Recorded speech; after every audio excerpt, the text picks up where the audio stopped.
Hi everyone, my name is Kristen Moon and I am going to be presenting today on EMTLA, the Emergency Medical Treatment and Labor Act. EMTLA started many years ago. In 1986, Congress enacted a portion of the COBRA Act. You can see there that was enacted in 1985, and EMTLA basically was a part of that they added that made it possible for those who couldn't afford their treatment to receive the care that they needed.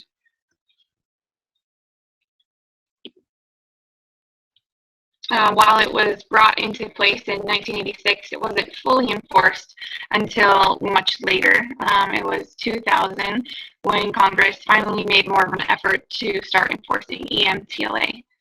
As you can see in this slide, the first year was much more stringent in that they were able to fine and penalize different hospitals and physicians. 1.17 million just in that first year, and that's almost as much as they collected and fined in the first 10 years that EMTLA was enacted.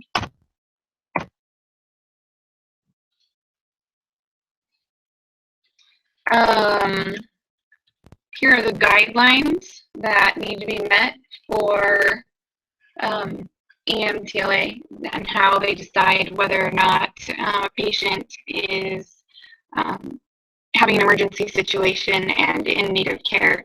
They need to screen the individual who arrives at the emergency room, check for any medical conditions, that need to be addressed, including active labor. The patient then needs to be stabilized before they can be transferred to any other hospital or facility.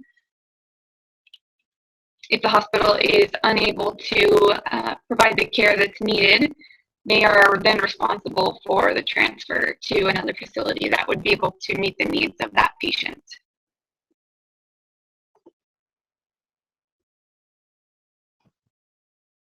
A few of the EMTLA violations that were found during 2002 all the way to 2015 are pretty basic here. Failure to screen is 75%. Failure to stabilize is 42.7%. Inappropriate transfer and failure to transfer is both 11.5%.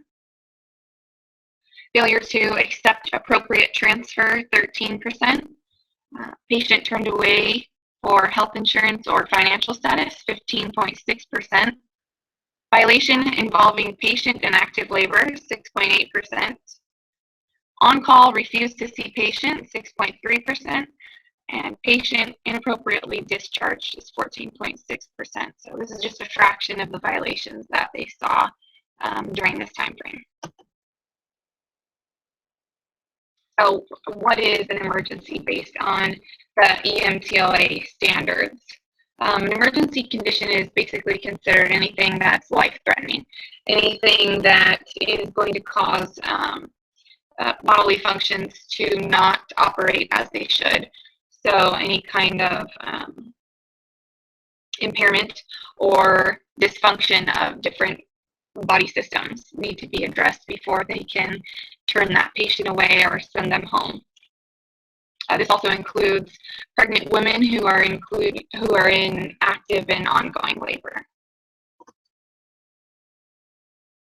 Here is a visual aid that I thought was just good to see, very basic and laid out what needs to happen in order to provide the care that patients are entitled to. So it starts with the patient needing to be screened. This needs to be done pretty quickly without any kind of delay. There's an emergency medical condition that needs to be addressed. This was enacted 30 years ago, when President Reagan was in office, he made it possible for us as citizens to receive the care that was needed. It all started with the Affordable Care Act, and it evolved into several different things, including EMTLA.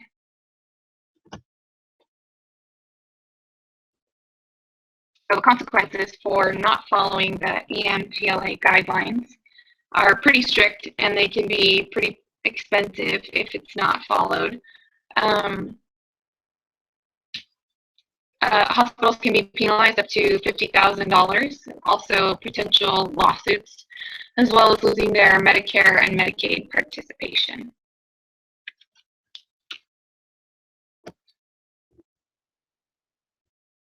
There is no violation for if a patient refuses the treatment that has been laid out before them.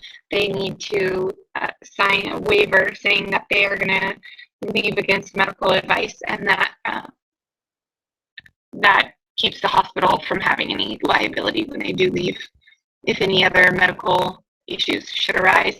Also, there is a 2-year statute of limitations, so this process needs to be investigated pretty quickly if it's found that there might be something to look into.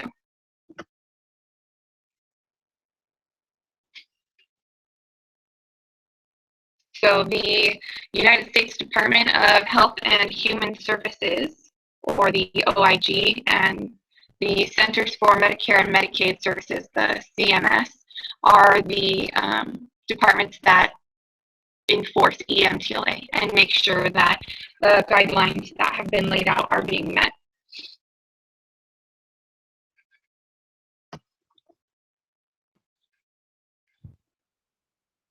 So lastly, we have why this legislation is important. EMTLA was brought about because people were not getting the care that they needed simply because they couldn't afford it. This legislation is important because it makes sure that patients are treated the way that they need to, that would determine the best outcome for their medical care. We need to make sure that this legislation is being upheld to the fullest extent without any discrimination to those who can't pay for their medical care. As taxpayers, we are paying for these services to be available to them, so it only makes sense that we follow through and follow the guidelines and the process in order to make sure that hospitals are treating each patient that enters the building equally and fairly.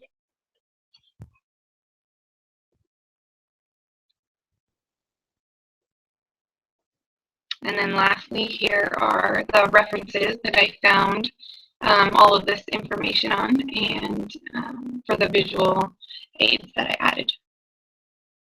And thank you so much for watching.